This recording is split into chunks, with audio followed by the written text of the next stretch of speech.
guys, how you doing? Cenk, Uygur, Iadarola with you guys. We got a hell of a show for you. Has Steve King says anything interesting? I'll check during the first break. I don't know. See if he's tweeted or anything. Yeah, so some madness, of course, as usual, from Steve King.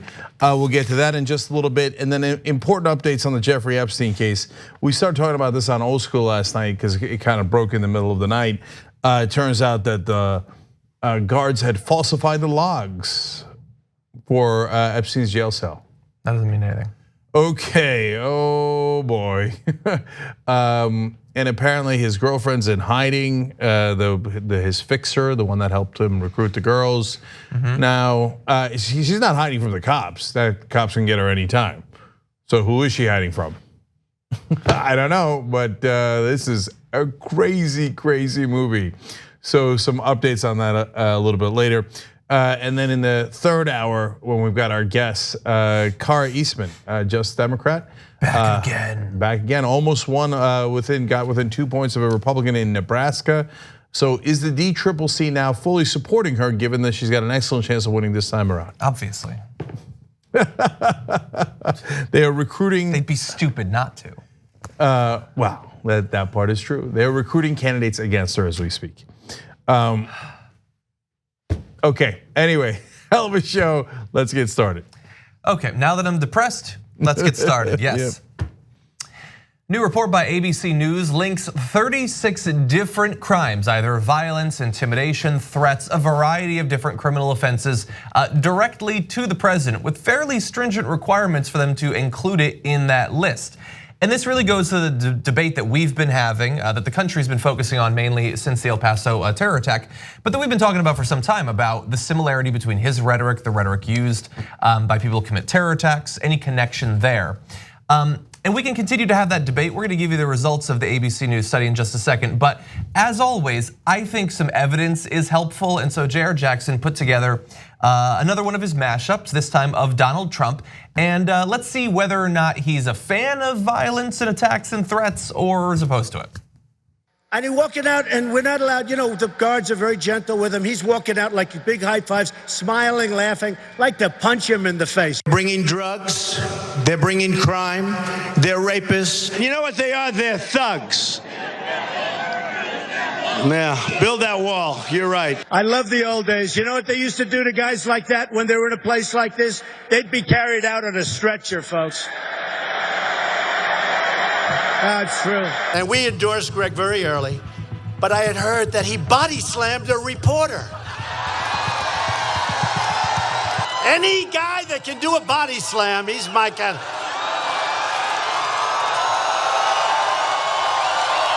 He's my guy. It is an invasion, you know that. I say invasion, they say, isn't that terrible? I don't care what the fake media says, that's an invasion of our country. How do you stop these people? You can't. There's no. That's only in the panhandle you can get away with that statement. Man, no one puts together an enraging montage like J.R. Jackson. So we're gonna give you the ABC News stuff in just a second, but I feel like we have to just quickly respond to that because I had forgotten about some. I mean, the guy who's now in Congress who physically attacked a reporter, Trump, talks about it jokingly and points at the media while he says he body slammed a reporter. That should have been it, but it wasn't it. It wasn't it for the guy running for Congress. It wasn't it for Donald Trump.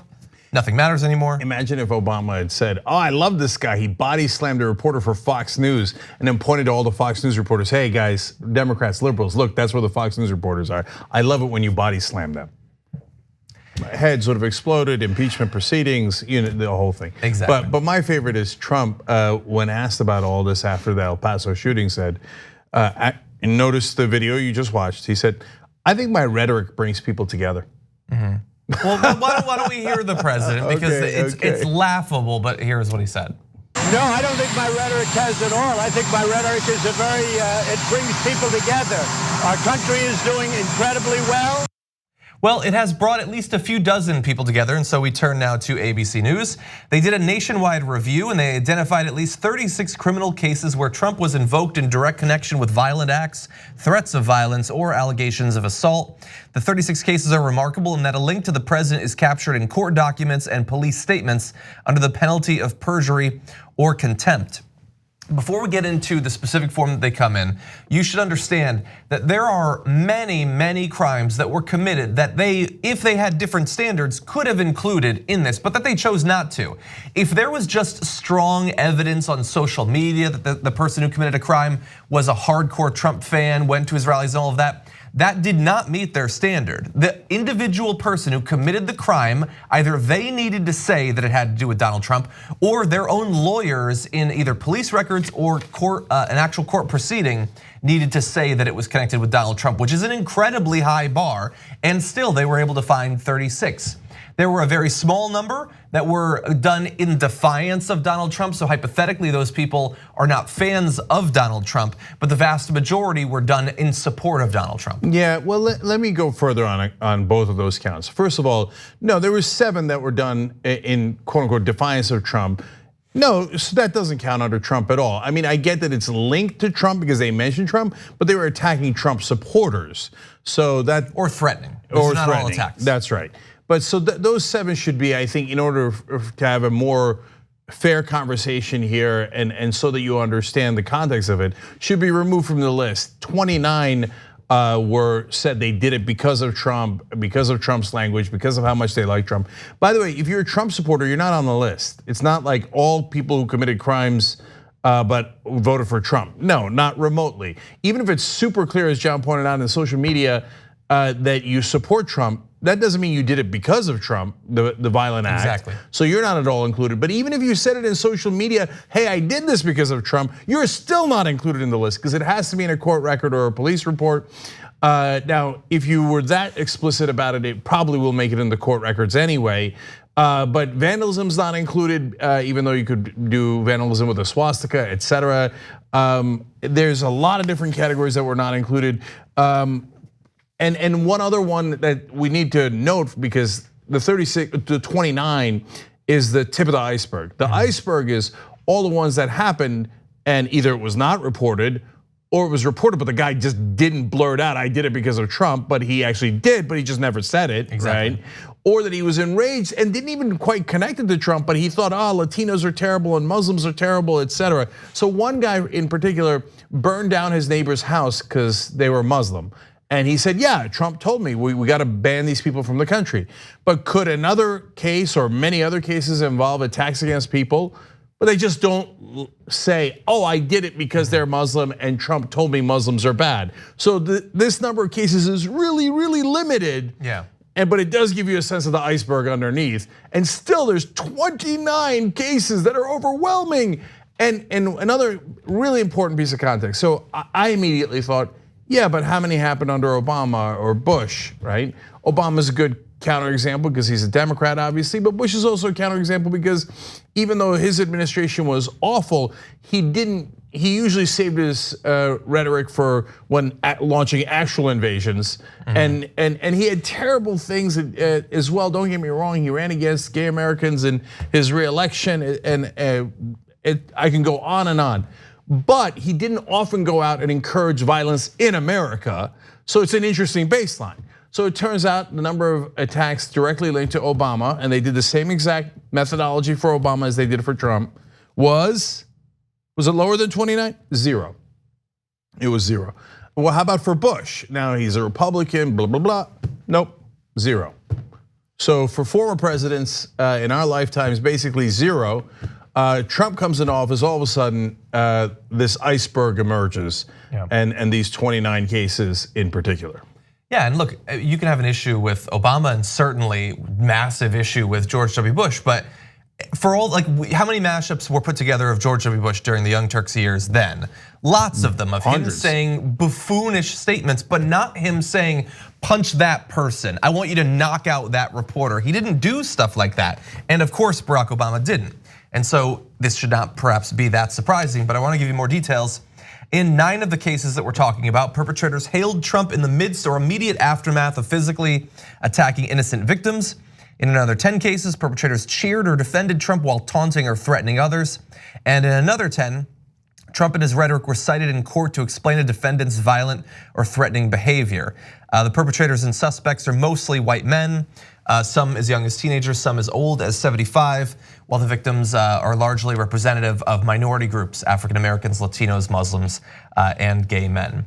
And on the damage report this morning, we went through a few of the individual cases that are just shocking, from harassment and threatening behavior to attempted murder as well, and terror attacks, of course.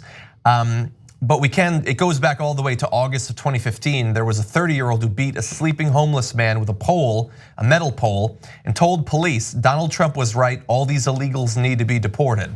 The man's victim was not in the US illegally, but can't expect that either Donald Trump or his supporters are gonna understand nuances like that. Yeah, so, and then they always say, oh, it's not about race. Yeah, but when your supporters start beating people in the streets with poles, they don't ask them for their papers. They just do it based on the color of their skin. They're like, oh, that guy's a Mexican. No, turns out he's an American. But you didn't care because you did it based on race, and that's what Trump egged you on to do. Having read through the 36, man, it's hard to stomach, literally, it's stomach churning. And the ones against the Trump supporters are also preposterous, ridiculous, and revolting. Like, 4 young African Americans in that case grab a white guy who had nothing to do with anything. I mean, he was actually mentally disabled, and they make him say F Trump, etc. What are you doing that for? That's insanity. Why the hell would you do that? Threatening Congress people who are Republicans with violence. You want to threaten their elections? Yeah, that makes sense. That's political, right? You want to threaten their personhood? That's crazy talk. Don't do that. But I don't want you to get mistaken that there's a false equivalency here. There ain't no equivalency, right? The overwhelming majority of the cases are horrific acts of violence by the right wing against minorities. Yeah, you have multiple terror plots that were thankfully foiled before they happened. You had Cesar Sayoc, who was a failed terrorist who wanted to murder all of Donald Trump's incredibly specific list of enemies. You had people in positions of authority, like a New Jersey chief of police who beat a young African American kid who was handcuffed, and then said, he was secretly taped saying Trump is the last hope of white America. So it's not the same thing, of course. That should be obvious to any reasonable person. Yeah, and that, you see, sometimes cops will beat up unarmed black guys, and then people say, oh, you don't know. I mean, look, he was handcuffed, but he's probably talking back to the cops, and that could have killed a cop somehow, right? And they'll make 1,000 excuses. That's why these tapings, whether they're from the body cams or people in the street or the secret taping, are so important. Because it turns out, no, in some of the cases, cops like, oh yeah, I beat the living crap out of him because he's a minority, and I love Donald Trump, and Donald Trump wants us to kick minority ass. So that's the America we live in now. You can, I don't know what argument you could make to defend Trump. I'm not in that business. Good luck to you. You're not going to win any of those arguments. They're not going to be facts-based. But the one thing that is absolutely clear, and you have no argument at all on, is he has divided us. I mean, you can say, oh, well, I didn't like Obama, so we were divided under Obama. No, but Obama foolishly tried to reach out to Republicans over and over and over. I say foolishly on a political space. Rhetorically, sure, fine, right? And you want to bring the country together. Would a progressive president represent all of America? Hell yes. Yeah. Progressive president would raise all of your wages. It's not like be like, oh, red states, you're not getting higher wages. It would get you all health care. It wouldn't say like, oh, Arkansas, you're not getting health care. So, but Trump literally did that in his tax plan. He said blue states are gonna get screwed because you didn't vote for me. You're gonna have higher taxes. So a lot of the Republicans that are in California, New York, all those other places, like, what? I voted for you. Too bad, you're in a blue state. I'm gonna screw you. That's the kind of guy he is, and that's on the most benign political policy issue. And on the non-benign issues of violence, yeah, he encourages it daily. He does it to attack minorities. Anyone who says otherwise is a liar and or a fool. And that's really the most frustrating thing, to echo something that we were I think we were talking about yesterday, it might have been the day before. There are a number of characteristics I could cite that are annoying or just negative about hardcore right-wingers, but the biggest issue is that they're just gigantic liars. And this is a great example of it, where they will say he hasn't divided us, he's not spreading hate, while all the while they know that is exactly why they like Donald Trump, and that's what they want. That's why they like, not just why they like a Republican, but that's why they like Donald Trump in comparison to other Republicans, because he draws the line in bold lines between straight white Christian Americans and literally everyone else. And that's the through line to all of his rhetoric and all of his policies. That's why they support him, but they know that they're not supposed to say that. And so they'll come out and say, no, it's not hate, it's just love, it's America. Yeah, and last thing on this, guys, Trump is not an aberration. He's just the conclusion of the Republican Party's divisive plan to separate us and make us hate each other and try to win elections based on hatred. So Nixon came up with a Southern strategy that was direct strategy to appeal to racists in the South. No ands, no ifs, no buts. I mean, even Pat Buchanan talked to me on MSNBC and said we had a nice run for 40 years on that strategy. So they didn't hide it. It was absolutely clear. They went to appeal to racists on purpose. Anyone who tells you otherwise doesn't know anything about politics and again is a liar. So the Republican Party, the modern Republican Party, is based on hatred and racism. That's a fact. So two different heads of the Republican National Committee have apologized for the Southern strategy, acknowledging, yes, we purposely did a racist strategy to try to win elections in the South. So, and obviously nationwide because of that. So then Reagan goes and announces his candidacy in Philadelphia, Mississippi, where civil rights activists were murdered. And he doesn't do it to celebrate them. He does it to celebrate the people who murdered them, because he talks about states' rights in Philadelphia, Mississippi. There's no other reason to go to Philadelphia, Mississippi than to say you were right in murdering these kids that were down here, okay, when you're talking about states' rights. Back when he's running for governor, Ronald Reagan poses with two segregationists who literally tried to block black kids from going into white schools in the South, or previously white schools, very proudly, like, I'm running for governor, and remember, I'm the racist candidate. That was Ronald Reagan, the same guy who called black people monkeys, etc., right? Now, but in all of that, Reagan hit it by saying, hey, I'm just taking a picture. I happen to pick the two most racist people in the country. I happen to go to talk in Philadelphia, Mississippi, out of all the tiny little towns in the country, and I happen to be talking about states' rights. But I didn't say murder black people. I didn't say punch black people in the face. I just kind of hinted at it. Southern strategy was behind the scenes until they admitted it, okay? And they did it in ads in different ways. And said, Trump just came along and said, no, you should hate them. We should ban all Muslims from the country. He said it. He said Mexicans are criminals and rapists, and we need to build a wall to protect us from them. So he just dropped all the pretenses. So Republicans, don't cry me a river about like, oh well, I mean, I'm a never Trumper. I didn't know he was going to say it out loud. We were having fun hating black people and Latinos and Muslims in this country for all this time. And by the way, there's a lot of Jews too, okay, and let alone gay people. We were having a grand old time at the grand old party, and this guy wound up saying it out loud. Now, it is worse to say it out loud because there's a lot of dumb people in the country who are like, oh, I'm supposed to hate Muslims. Let me go burn my neighbor's house down, right? But this is the plan that the Republican Party has been running for 40 straight years. Yeah. All right, let's take a quick break. And if you talk about saying the quiet part out loud, wait till you get a load of what Steve King has said now. Wow, when we return. We hope you're enjoying this free clip from the Young Turks. If you want to get the whole show and more exclusive content while supporting independent media, become a member at tyt.com/join today. In the meantime, enjoy this free segment.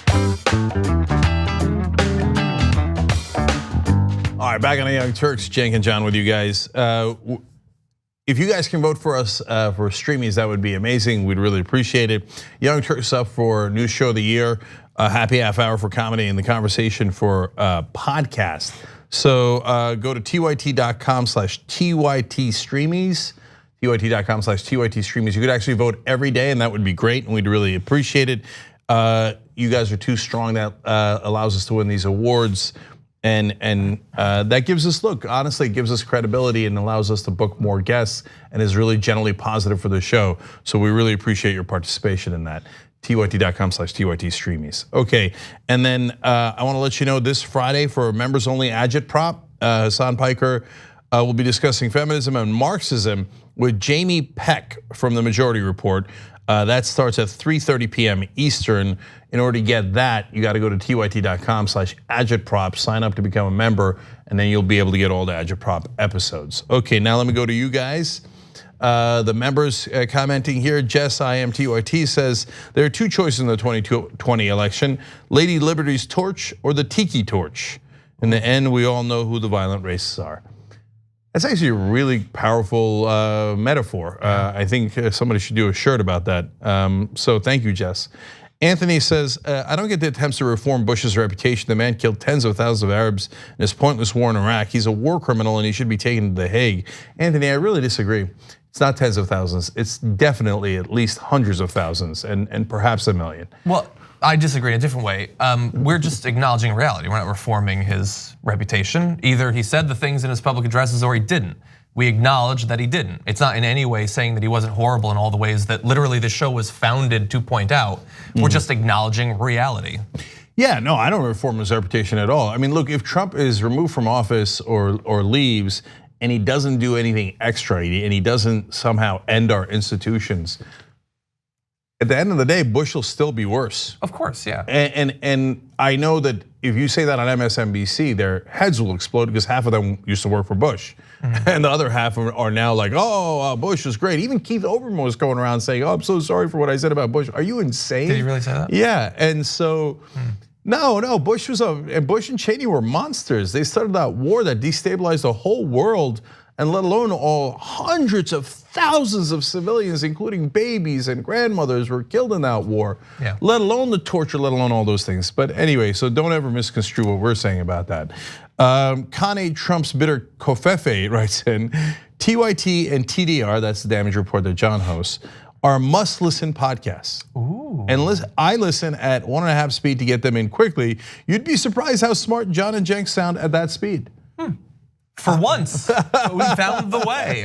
That's right, but yeah, that's right. I would be a little surprised, but I guess if you speed me up, I sound a little smarter. And him, Jesus, okay. Yup. All right, let's go forward. Okay, let's talk about something that is at the same time laughable and also incredibly dark and serious, and that is, of course, Steve King. Steve King is about as extreme as you can be on the right wing when it comes to women's reproductive rights. He wants women to have effectively no control over their own bodies. And in his attempts, while speaking about this issue, to defend his extreme positions, he can sometimes say some really absurd, insane, and offensive things, as you'll see. What if we went back through all the family trees and just pulled those people out that were products of rape and incest? Would there be any population of the world left if we did that?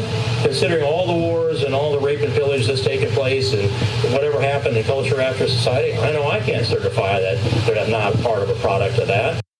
So he appears to be saying that, sure, rape is bad, but we're here. All right, so let's break this down in 3 different ways. First of all, if you're a politician and you really think rape and incest is not that big a deal and that's how we all got here, I wouldn't say that. No. Okay, not politically savvy to say that. It doesn't mean that there wasn't a horrific rape throughout human history. There was, right? But it's one thing to point that out as horrific. It's another thing to kind of celebrate it. So now, if you're saying, wait, did he really? Think about why he's saying it and what's the context. He was defending his anti-choice legislation votes because in those votes, he says you should not be allowed to get an abortion even if you were raped or the victim of incest. So in this case, he's saying, well, what's the big deal? I mean, we all got here through rape and incest and the whole world is populated through rape and incest. So now you guys are complaining about rape and incest? Yeah. Wow, in that context, just when you thought Steve King couldn't get any worse, he found a way to do it. He is ingenious. I mean, we get even just based in the names that progressives want to move society forward and conservatives are terrified of any change whatsoever. But not thinking that we need to improve on the historic legacy of rape and rape and incest as well. That should be extreme for the Republican Party, but honestly, they're working overtime to catch up to him. Like back in 2017, he wrote the Heartbeat Protection Act, which would ban abortions at the first detection of a heartbeat.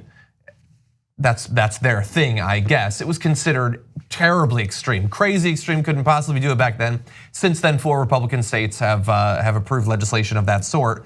And so effectively, it would be illegal to have an abortion before you are physically capable of knowing that you're pregnant. That's how extreme he is. It's not a real heartbeat. It's not a fully formed heart. There is no brain. There is no human there. It's a way of having it be so early that a lot of women don't even know that they're pregnant, and then go, ha ha. So now you have no choice. You're not allowed to get an abortion at all, and if you do, we're going to lock you in prison. Well, Steve King's a racist maniac, so it's not like he proposed that back in '97. He proposed it just a couple of years ago in 2017, and everybody's like, wow, Steve King's extreme. And at John's point now it's totally mainstream. Here we are 2 short years later, and Republican states have passed it. It's in legislation now. So they're getting ready to lock people up over it. It's insanity. And so then Steve King, of course, famously talked about racism in 1,000 different ways. My favorite was the Mexicans who have cantaloupe calves because they drag 75 pounds of marijuana through the desert to get here. He was talking about dreamers who were brought here as kids and babies who didn't. What are you talking about? He hates all Latinos. It's super obvious. You can't populate our civilization with other people's babies. What do you mean other people's babies? Anyway, and then of course the famous line that even got him censured by the Republicans: white nationalists, white supremacists, Western civilization. How did that language become offensive? I mean, white supremacists, he wondered. I mean, how'd that get offensive? I mean, aren't we obviously superior to the lower minority, right? And well, on the other hand, Donald Trump's president. Yeah. Well, actually, I'm glad that you bring up Donald Trump because he never condemned Steve King for what he said there. And so I want to read you something that I saw when he was asked about Steve King. Now, this is before the rape and incest aren't that bad historically argument, but it gives you an idea of what Donald Trump thinks about Steve King. This is after the when did white supremacy become offensive thing. He said that King was a quote, special guy, a smart person with really the right views on almost everything. He said their ideologies are so in sync, we don't have to compare notes. That's after the white supremacy thing, although before the rape thing. Well, let's break it down. Even after the rape thing, I don't know what Trump would say. I know what Trump has done. A woman just alleged that Trump raped her just a couple of months ago. The allegation was from a couple of months ago. The act was from many years ago. His own wife, his first wife, alleged that he raped her in court documents. She said it. So later she walked it back after getting paid, but it's in the court documents. You can't take it out. You said he raped you physically, violently, dragged you by the hair, ripped your hair out while raping you. That's who the president is, okay? And incest, how many times has he made jokes about how how attracted he is to his daughter, Donald Trump? So, I mean, while Steve King is praising it, Donald Trump might be acting it, at least in the case of the 2 very significant, credible allegations of rape. Let alone him bragging about sexual assault that he apparently does regularly. Oh, I grab him by the genitalia, I don't care. I'm so famous, so they let me get away with it. And that's, like Steve King is the guy who says the thing that either Republicans are already thinking or they'll definitely be pushing publicly in 2 years. And that's where, like, he's the guy that said that rape and incest aren't that bad. But virtually all elected Republicans agree with him on the fundamental policy. No exception for rape, no exception for incest, increasingly no exception if you will literally die giving birth or attempting to give birth to your fetus. I mean, like that's their actual position. He's the guy blurting it out in a stupid, idiotic way. But when it comes to the actual effect on women across America, like they're indistinguishable. Yeah, I mean, we can go on literally for the rest of the 3-hour program listing different cases where Republicans have been in favor or talked positively about rape or actually committed it. So there was obviously Roy Moore, who sexually assaulted many women, including underage women. And the Republican electorate in Alabama said, yeah, he's our guy. He won a primary. He won a primary. They had many other choices who are deeply conservative. They picked a guy who was charged with having these illicit relationships and sexual assaults of underage girls. They're like, yes, winner, okay? It's not like they didn't have any choice. And the list goes on. Todd Aiken saying, well, you can't get pregnant if it's a legitimate rape. And the list goes on. And what the hell is a legitimate rape? And so, and the incest, talking about saying these things out loud that other people, a lot of evangelicals, I mean, if you break down their fundamentalist point of view, they're like, what do you mean? We all came from Adam and Eve, so there had to be a lot of incest. There's plenty of incest throughout the Bible, right? So now it's uncomfortable, so you don't say it out loud, but that is, they think, how we got here. And there's also, by the way, plenty of rape throughout the Bible. Yeah. It's a pretty vicious book. It's got wonderful parts, it's got vicious parts. Yeah. I agree that we could go on, but that would be depressing. I think more productive would be to tell people how they can get Steve King out of a position where he gets to say things like that. Yes. And that would be JD Scholten. Yes. Who tweeted to answer Steve King's question, yes, would there be any population yet? Yeah, there still would be. And he says that our congressman continues to push a selfish agenda above the needs of the 4th district. This time he excuses violence. This isn't what we stand for. Help us spread our message of positive change across all 39 counties. So it's Scholten for Iowa.com, for as in the number 4, Scholten for Iowa.com. If you, by the way, the people of that district, if you reelect Steve King, after you know he is clearly a white supremacist and thinks that rape and incest is not that big a deal and that's how we all got here, you own that. You own it. You're saying, I'm proud to have that guy as literally my representative. Yeah. He represents me. So have at it, Hoss. And it even goes a step beyond because, like, shockingly, after his white supremacy comments, he lost his committee assignments, which is a good portion of the work that a congressman does, especially if they're in the minority party. He doesn't have those anymore. So if they reelect him, they're saying, we love his rhetoric about rape and incest and white supremacy so much that we're willing to have an effective nobody in office representing us, to actually lose the power and influence that a representative should have. We care about the symbolic stuff that much. Really fast, I just want to read 2 comments because he lost his committee assignments before. A lot of people are saying that he should either resign or be forced out after this. Bernie Sanders tweeted, Steve King is a racist, a misogynist, and a disgrace to the country. He should not be a member of the United States Congress. I saw comments from, I believe, Julian Castro, Cory Booker, and Kristen Gillibrand all saying that he should resign. And Ilhan Omar, sort of the projection point that you were making, she tweeted, gross, this would explain why those weirdos are fixated on smearing me with claims of incest, projecting their filth unreal. Yep, whatever the Republicans are thinking, they will accuse liberals of. Yeah. So watch out. All right, look, it's just up to that district. If they keep Steve King, then you really can't say that parts of the country are not racist. No one doesn't know. Yeah. 2 elections ago, you could have said they don't know. Not all the people in that district know about Steve King. Now they know. Everybody knows. And if you vote for him again, all right, at least you're super clear, and everybody should steer clear of that district because it's littered with racists. If they vote for Steve King after all of these quotes have come out. Yeah. All right, let's take a quick break. Yes. When we come back, Republicans supporting corporate Democrats, including all the way up to the Koch brothers. Interesting. It's almost as if the people who said they have the same donors were correct. We'll find out when we come back.